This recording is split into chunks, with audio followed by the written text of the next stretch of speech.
All right, we're ready Okay. now. Hi, my name is Debbie Borsey, and this is my story about the moon landing. Oh, nice. I was 16 years old at the time of the event, and I was in Virginia Beach, Virginia at cheerleading camp, Oh, that's awesome. which means I guess I was about the same age you girls are. Sure. Probably. Yeah. Since we were at cheerleading camp, it was probably a good time to have some event like that happen because our job was to make as much noise and have as much enthusiasm as possible about everything. Right. So I just recall us all sitting in the social room at camp, which was a very rustic camp, all gathered around a fairly small TV. And yes, we did have color in 1969, which is you probably want to know. Yeah, when that was. It was July. I actually had to look up the exact date. It was July 16th. I knew it was summer. July 16th, 1969. So we were gathered in a hot social hall around one small TV, waiting for this to happen, waiting for Armstrong, and I actually had to look up who the other astronauts were, Neil Armstrong and Aldrin, and I think there was one named Collins. Nobody remembers him, at least I don't.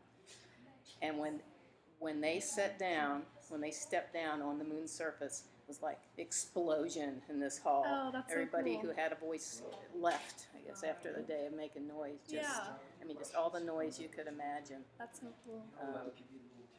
And I probably have more memory of it, of the actual facts from the landing afterward. Right. When you put together, who the astronauts were and how important it was as far as leading up to that.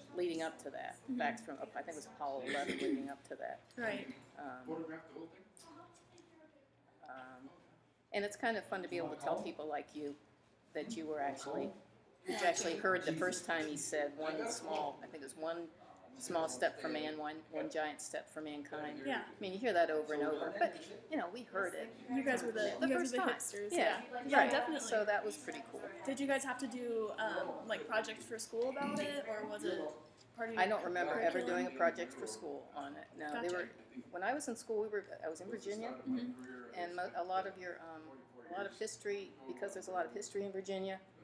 They focused a lot on the past, Right. the Revolutionary War, the Civil War, all the stuff that happened in Virginia. You were kind of left to current events on your own. Gotcha. And I'm glad that we don't do that so much these days. We're more conscious of current events. Definitely. So Let's see. Did you learn anything from your experience? Maybe about did I learn anything from actually seeing it firsthand? yeah. I don't know. Maybe and again, thinking about later, maybe what Americans can do if you put your mind to it. Right.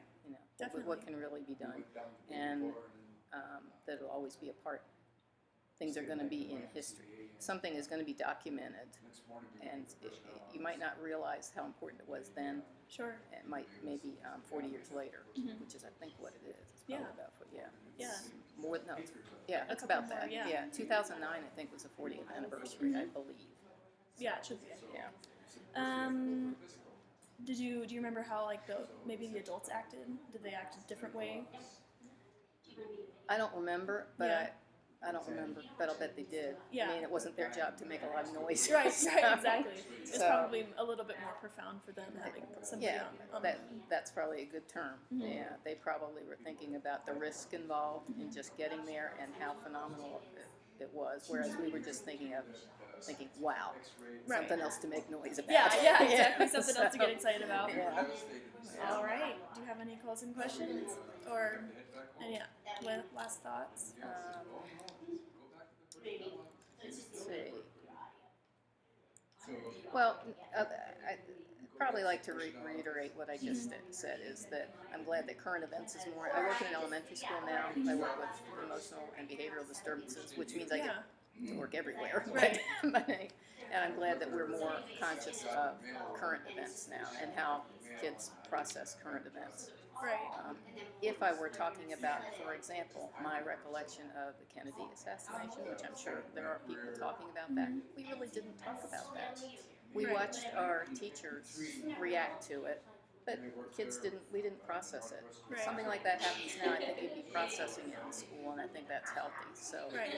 yeah, I'd like to wrap that up with pulling it forward Right. to what we do now. Right, definitely. Thank you so much. You're Debbie. welcome. That's Thank awesome. you. Thanks for listening. Yeah.